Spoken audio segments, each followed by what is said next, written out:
So just Hmm. first basic question of, tell us about yourself, maybe how you got to politics, maybe what got you to running for governor. Right. Yeah. So, again, my name is Vic Kaplan. I am. Well, I guess I can start by talking about how I got interested in the philosophy of libertarianism. So, I'd like to start with that. So, this was when I was in high school, and I specifically remember flipping the C-SPAN channel, and there was the Libertarian National Convention on C-SPAN. And this was back years ago when, well, Harry Browne was running for president in 1996. And I have heard about the Libertarian Party at the time, but I wasn't familiar what it stood for too much.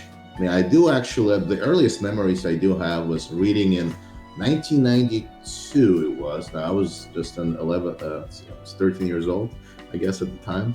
But I was reading about an article, again, I was 13 years old, and I don't really remember. I know it mentioned Andre Marou, the presidential candidate in that year, in 1992, but I don't really remember I think, much about that article.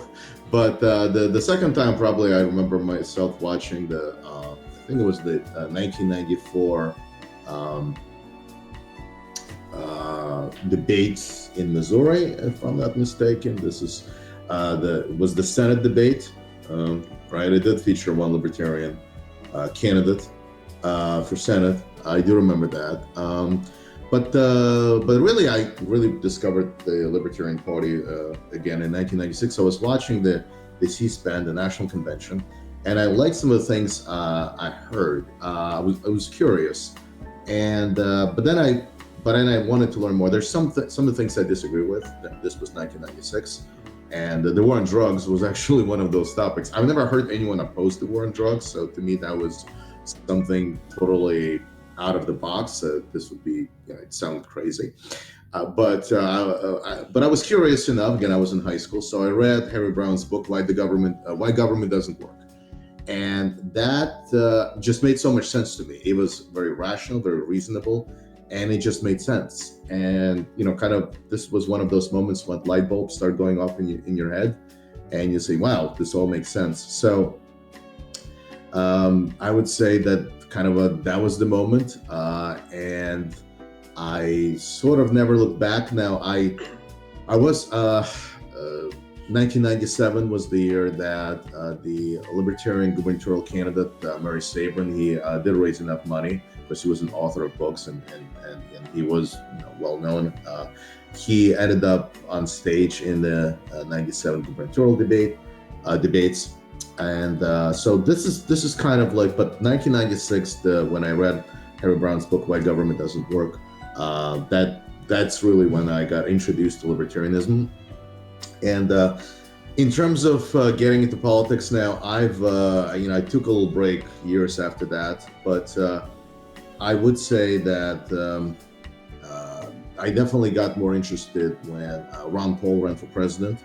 Now, this was when he ran, of course, in the Republican primaries, but that really got me interested. But all these years, I've always been philosophically a libertarian. And I, sort of, not getting any younger, but not that I'm old, but I definitely can recognize by looking at history and looking at historical events and looking at some of the things that happened over the last few decades, I can definitely see, the direction where we're going, and I'm not one bit sort of happy at where we're going. So I decided to run. I ran last year for Congress, but at that point, my big issue was foreign policy, but also immigration. And I decided to run this year because I wanted the nominee of the Libertarian Party for governor to represent the libertarian philosophy, the libertarian platform. Mm-hmm. Because what I've seen happen is just the introduction of some of the ideas that run contrary to our platform and contrary to our philosophy that some people try to portray as libertarian, but which are not. And to me, that was very important, that the nominee of the Libertarian Party did stand by the platform. It did stand by our philosophy. There were issues that I really cared about, like affordable housing. that I wanted to bring forth in my run for governor. And this would not be affordable housing where the state government sort of raises taxes and making people pay for quote unquote affordable housing. I really wanted on a local level work with local governments to change some of the zoning regulations that allow people to have affordable housing, such as tiny homes, which are not allowed anywhere in New Jersey, to allow people to live in RVs if that is what they want. Again, that is also something that is not allowed in our state of New Jersey, and have smaller houses that have no impact fees, which are taxes on smaller houses. So I think that is, to me, those are more important issues because housing, we have some of the most expensive housing. It is in the state of New Jersey. We also have the highest property taxes in the country. So those were some of the issues that I wanted to bring forth. And given that the state of New Jersey has also been kind of a focus of the ICE raids, not just New Jersey, but other states as well, I wanted to bring forth my stand when it comes to immigration, a stance that I also took, 21 years ago, which is that the federal government has no jurisdiction when it comes to immigration under Article 1, Section 8 of the U.S. Constitution. It only mentions naturalization as the power of Congress. So, and I could definitely see a mess that the federal government has done to our immigration system with the large number of undocumented immigrants, thanks to the federal government's restrictive immigration policies that has incentivized undocumented immigration and also incentivized deportations by having the federal government profit from them.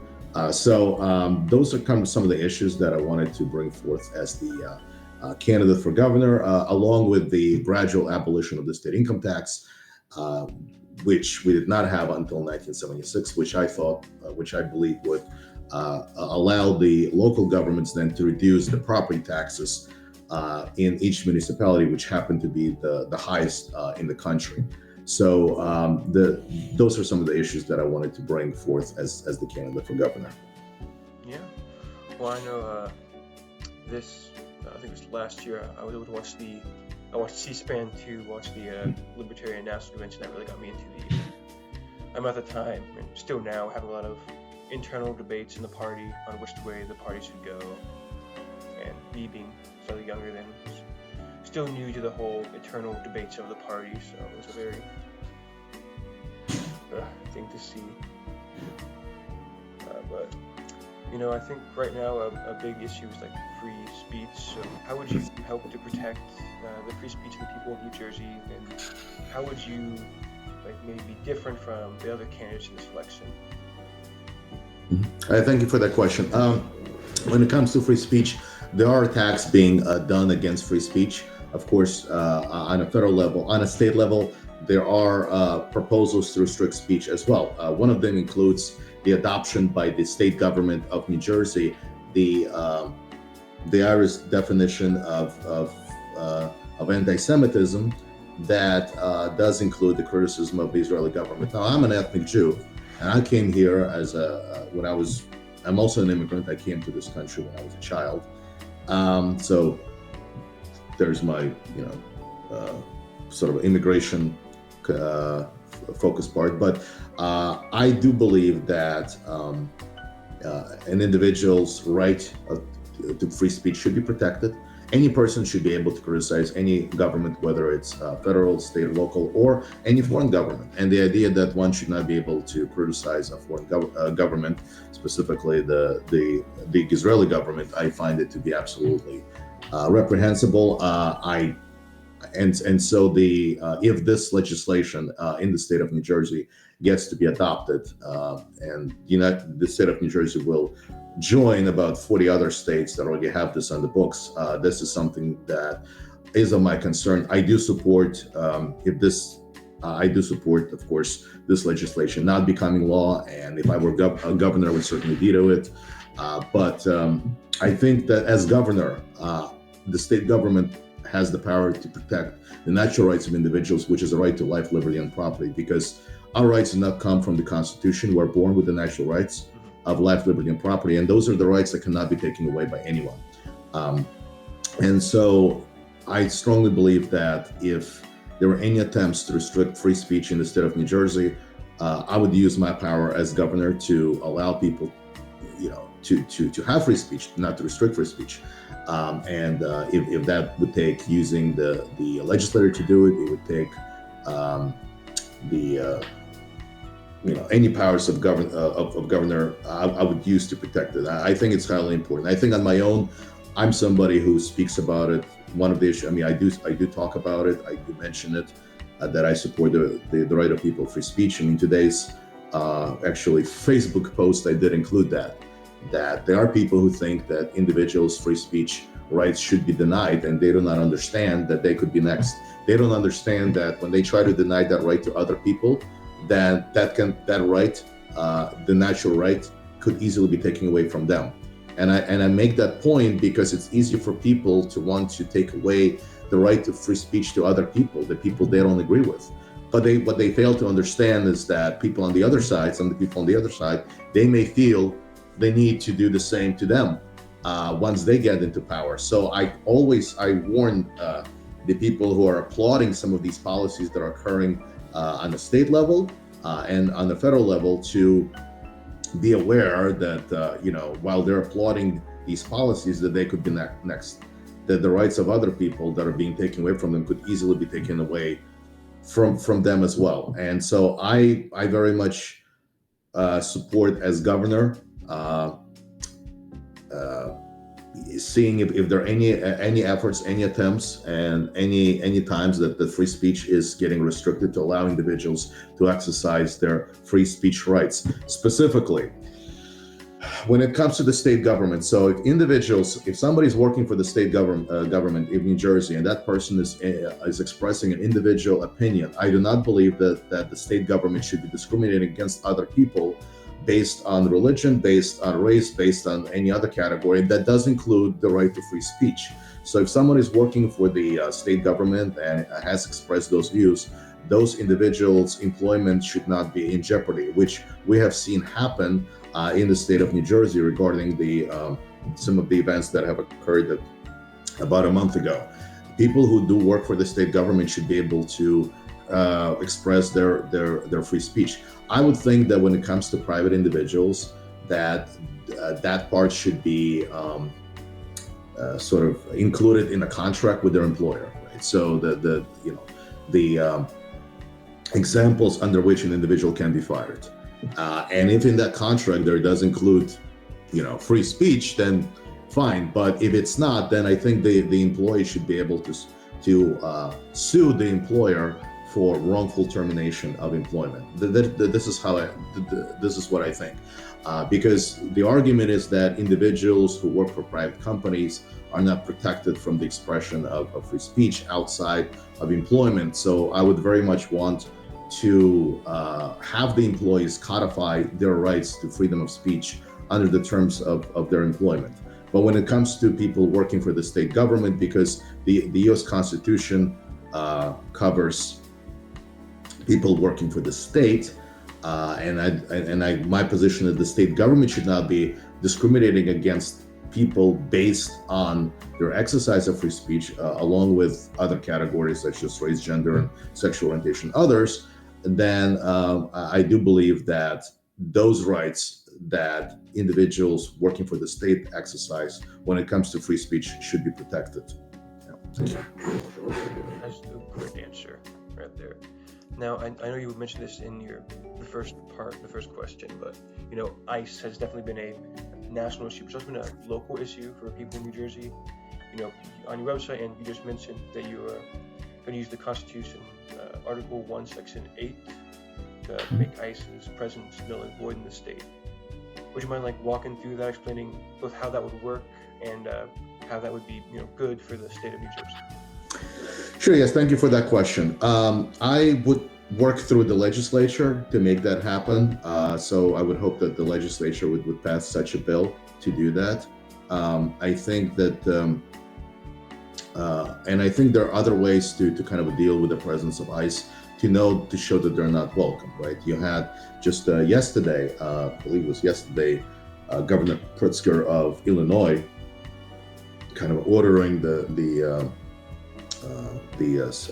Secretary of Homeland Security, Kristi Noem, basically barred when she wanted to visit a facility. And so I would make it clear that the ICE is not welcome in New Jersey. And if they do try to kind of and leave after the making New Jersey an ICE-free state, if they don't try to leave, I would utilize the National Guard and say, look, this is New Jersey is now ICE-free. You're violating the U.S. Constitution by being present in the state of New Jersey, and the hope would be that the ICE would leave on its own without having any kind of confrontation between the National Guard and ICE. I do think at that point I would hope that kind of a cooler heads will prevail. But that would be my idea. The hope would be that the federal government, or rather ICE, would think twice about being present in New Jersey, making clear they're not welcome, and they would just leave on their own without kind of getting having to use any further steps on the part of the state government. And I think this is something that a lot of people in New Jersey feel strongly about. I understand that there are people who don't agree with my position as far as the presence of ICE in the state of New Jersey, but the reality, of course, is that it is an unconstitutional program. Homeland Security itself was created under George W. Bush, the Republican president, and the creation of that agency was controversial when it was created. As far as the immigrants are concerned, I do not believe that you need federal law enforcement agency to deal with immigration. Because if you look at the ICE statistics themselves of the organization, about 70% of the people they have arrested have not been convicted of any crimes. And so below that 70%, we're looking at some minor crimes like traffic, and 94% have not been convicted of violent crimes. So given that most of the undocumented immigrants have not been convicted of any crimes, other than the fact that they're here undocumented, I would think that local police can deal with any type of property crime or violent crime. I think this is important because I definitely see this as sort of the federal government incentivizing undocumented immigration by restricting it only to family members and work visas. For work visas, by the way, you can wait like 3 to 4 years just for that. And so they only limit that to about, I think, 10,000 work visas per year. We have a population, 320 million in the United States. I think that is just crazy. And then, of course, they're act surprised that we have so many undocumented immigrants in this country. But this gets even worse. In 1996, when President Bill Clinton was president, he was a Democrat, and he had, on bipartisan basis, passed legislation that made it illegal for undocumented immigrants to get legalized through their employers and through their family members. And what that led to was that the number of people who remained in the United States that were undocumented greatly increased. I just want to say that, after 1996, after it was, clear that this is the policy that is just, incentivizing more undocumented immigrants to stay in America, you think that Congress or the presidents that came after that tried to change the law? No, they did not. Even though knowing full well that these are the policies, of course, that incentivize more people to stay here. In the past, you saw people that were coming from Mexico, for example, like 8 out of 10 would return back to Mexico. They would work, part of the year in the United States, return back. After 1996, they gradually stopped doing that. They just, remain in the United States. And then, of course, after incentivizing undocumented immigration, you have the federal government incentivizing deportations because there's money awarded for each person that gets deported. This costs money.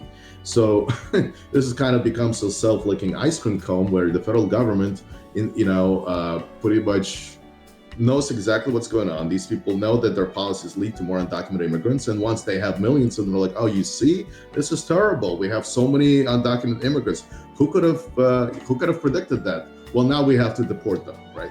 Instead of getting to the root of the problem and making it easier for people to come to the United States. So I think this is, but I think another issue that just, if I may add, is that the removal of these people from our society, either through deportations or, well, the fact that some of these people are not showing up to work has had a detrimental effect on the American economy. Now, the fact that you had about 40% increase in the price of vegetables in July, yes, part of it can be attributed to tariffs, the raising of taxes on American goods. But another reason is that a number of the people that have been, picking vegetables and whatnot, they have stopped returning to work, and some of them have been deported. Now, about 30%, 30% of farmers in the United States are undocumented workers. So when, a number of them stop showing up to work and a number of them get deported, yes, this would lead to increase in prices. Undocumented immigrants, just like any other people, they're both consumers and producers. So when you remove them from society, you're both removing the producers from society, you're removing consumers. Yes, this will lead to the increase in prices. And this was entirely predictable. And the only way you can have this sort of a system when you, have a goal of 3,000 arrests per year.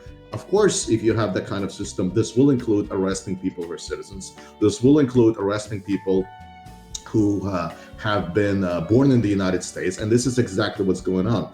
You had the Homeland Security Department's head, Homan. He said that that ICE agents do not need probable cause. They can just go to a person, ask questions, and apprehend that person. The Supreme Court just recently said that was okay, just based on a person's appearance, based on the accent and the line of work. So he had this individual, George Redis, who happened to be in the wrong place in the wrong time, a U.S. citizen. So he was arrested, held for 3 days by ICE, and without any charges against him, and released with no explanation. And then you have another person, this was in Alabama. He was arrested, he is a U.S. citizen, he was arrested twice. Twice he was arrested in the state of Alabama, not just once. People say, oh, it was a mistake, and he was let go. So now he's suing because he's arguing that he was arrested because he's a Latino, right? It's not based on probable cause. It's not based on any type of warrants. So the fact of the matter is that you don't have due process being followed when it comes to these arrests. And then some people say, well, you don't need due process, they're undocumented. But in order to prove that they're undocumented immigrants, you have to have due process. How else would you know whether or not they're undocumented, right? So this is kind of becomes a circular conversation. But I think it's very important that these the methods of the Constitution, right, the Fourth Amendment, having a warrant, having probable cause, that those things are followed, because if Latinos can be targeted for those reasons. If you can be targeted based on your physical appearance, based on your accent, and based on your line of work, then who is safe? What is to stop people from being targeted who are African Americans, who are Asians, or other groups? I mean, this is, to me, that's a no-brainer. So I'm concerned about all these developments. I hope if anything positive will come out of it, there would be at least a change in this immigration policy, because even if we had to go back to the Ellis Island type of immigration, that would make a heck of a lot more sense than it makes today. So, yeah. I do know, I really like the Ellis Island approach. I know our former presidential candidate, Chase Oliver, was a really big supporter of that. And I know that also got a lot of people against him for that view, though. So, if I could add just one small statement, I apologize for my position is, because I do not see the immigration to fall under federal control, what I would support is establishing an immigration policy in the state of New Jersey, which would mean that those who pass the background checks should be able to come to New Jersey and work. So that would be my sort of a replacement proposals to what the federal government has, which is just going after people who are undocumented or where they're suspecting are undocumented, such as in Chicago the other day, going into a hospital and trying to conduct arrests there.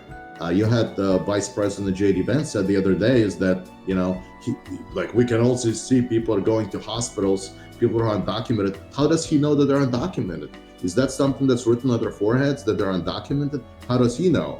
I mean, I think if people interpret it, I mean the people who look Latino. But most of the Latino population in the United States are fully documented. Some of them have been born in the United States. So I totally reject this federal immigration policy. I think it would make a lot of sense that, instead of having instead of having the federal government kind of stepping in and limiting what we have today, the number of visas, work visas that people can get in order to work here, I would allow employers, this is the last thing I'll say on this, to hire whoever they want, right, from anywhere in the world. And they would be free to then pay for the travel, right, without taxpayers footing the bill, pay for the training, and then you could have private organizations sponsor immigrants like we've had many years ago. I mean, we have had this in the United States a long time ago, and I don't see why we can't have this again. So this is something that I would definitely support, and making sure, of course, that people who do come here do, of course, pass the background checks. Thank you. Yeah. Thanks. Okay, so I think we're going to move on to the next question, which I've been seeing some stuff, trying to do some good research on what people in New Jersey want to hear about in affordable energy. New Jersey's been having skyrocketing electricity bills. And what would you do to address this issue and try to help bring this energy price back down? Yes, thank you for that question. So the problem in New Jersey is that there is a state monopoly when it comes to energy suppliers. There is no real choice when it comes to people being able to choose their energy provider. So I would just allow people to make those choices on their own, instead of having the state government kind of saying that, well, okay, this is what you have, this is what you need to pick. And I think that if people could actually choose their energy providers, I really believe that the prices would come down, because I think there would be real competition. And I really think that would be a great idea. We don't have that, unfortunately, right now in the state of New Jersey. We have companies like PSE&G and others, but the choice that that people could choose from is restricted by the state government. And as I mentioned that before, we have the same thing when it comes to housing, unfortunately, where you have local governments through their zoning regulations restricting individuals' ability to choose affordable housing for them. Okay, great answer. I know for my home state of Missouri, we're having some issues with monopolies just taking over because the government will give them the entire region, and then they jack up the price because they can do that. So it's been happening across the country, but it's definitely getting worse in certain states. So I think the next question is going to be on taxes. So, of course, libertarians, we want to cut taxes, with one of your big goals being eliminating state income tax and moving to put an end to the state sales tax. How would you attempt to achieve this with non-favorable House and Senate? Well, I would hope that, thank you. I would hope that if I were elected governor, that there would be other people that would agree with me on those issues. So I would hope that there would be some pressure put on from the public on the legislators, not pressure, but saying that, look, we voted for this person because we wanted these things achieved, and if you do this, if you help achieve these policies, then we as people will be better off. I think that these policies are achievable. I know that 9 states don't have a state income tax. There are certainly different ways of raising revenue. I know in the state of New Hampshire, which lacks both the state income tax and the sales tax, there's other forms of raising revenue, such as the business tax. In New Jersey, we have lots of tourism, and I think that certainly that could be one of the sources of revenue. But when it comes to my support for the replacement of the state income tax with user fees, some people may not know what user fees are. So, certainly the example of toll roads in New Jersey, is an example of user fees. And basically, individuals will be just paying for the service that they're using. And even though I completely understand that, I'm sure that some of those user fees may be what they be, but the point is that at the end of the day, most people will be saving money from this policy, and it would be a gradual process. I never support kind of throwing out the baby with the bathwater. I want to make sure that people, for example, who are on disability, who are receiving aid from the state government, that there would be a process for them to continue to receive aid, whether it's done by private organization, or it would be done through maybe by local governments. But I think it's important that the people who cannot work on their own, that they're not they're being taken care of. I think that is important. Now, When it comes, there are also a lot of different taxes that I think can be repealed. I mean, we have tires on tires. We have one of the largest corporate taxes in the country, and I mean, we're talking about taxes that are really on small companies, right? So this really hurts people, regular people, and we have one of the least business-friendly states in the country, and and this is the case regardless whether we have a Republican governor or a Democratic governor. So I'd like to see that change. I mean, why do we have to be like number 49 or 50 in the country when it comes to being business friendly? So I'd definitely like to see that change. I'd like to get rid of all those taxes that make it more difficult for small businesses to stay in business, and make New Jersey more appealing for people from other states, and make it more appealing for people who live in the state in our own state. I mean, we have people leaving the state because they can't afford living here. I think if housing was made affordable, I mean, we could we would have a reduction of the number of people who are homeless. I think that's important. The number one reason for people being homeless is the fact that they can't afford housing. It's not that some people think are like drug problems, or it's not any kind of mental issues. It's the fact they just can't afford housing, and because housing is so expensive here, many people can't afford it. Also think that, and I mentioned this that in my website, is that I see a lot of abandoned residential buildings, commercial buildings, commercial houses. Commercial buildings, residential houses. Why they cannot be used upon obviously repairs and whatnot to be used to house the homeless? I don't see why that cannot be done. So I think that there are proposals that I think need the hearing of light of day in the legislature, and I definitely would like to work with local governments, like I said, to change some of those zoning laws, and work with the state legislature to reduce the taxation level, to gradually abolish the state income tax and abolish the state sales tax. I mean, this can be done. This is achievable. I mean, if nine states can do it, I'm pretty sure New Jersey can do it too. And like I said, that would make more people stay in New Jersey. It can make life more affordable for the people of New Jersey, as polls show that majority of the people in New Jersey are struggling financially. So I definitely would like to see that happen. Thank you. Okay. Again, good answer. But I think we're gonna wrap up with the final question. So it's really overarching. If you had one message to leave with the people of New Jersey, what's your case for earning their vote? Why should they vote for you? Sure. Thank you for that. So my case for people to considering my candidacy and voting for me is that we have had Republican and Democratic governors for decades, well, for generations. And meanwhile, the life in New Jersey is not getting any better. Regardless which party is in power, the cost of living has been rising. More and more people are leaving New Jersey, and we have one of the least business-friendly states in the country, regardless of which party is in power. Housing is not getting any cheaper; it's getting more expensive. Housing is unaffordable. The cost of living is unaffordable for so many people. So my case for voting for me is to vote different, is to vote for somebody who actually does have proposals that would reduce the cost of housing and reduce the cost of living without raising taxes on the people of New Jersey. So that is my proposal, is to make life easier for the people of New Jersey, is for the state to remove the restrictions from people, to make it easier to afford life in the state of New Jersey. So that would be my message.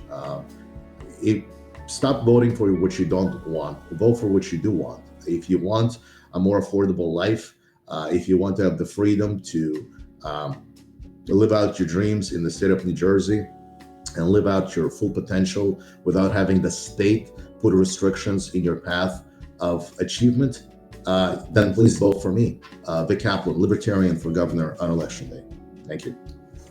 Well, thanks. And of course, if they want to learn more, you got your website, vicforliberty.com, and then your handle for most social medias is @VicForLiberty. So you can always go check you out there if you want to learn more. Thank you so much. It's been a real pleasure. Again, as you said, vicforliberty.com. That's Vic number 4liberty.com. I am, if you're hearing my message, please feel free to check out my website. And if you're looking to, if you're watching this in New Jersey, please feel free to donate and volunteer. And if you're watching this out of state, please feel free to donate so I can take this spread this message to more people in the state of New Jersey. Thank you.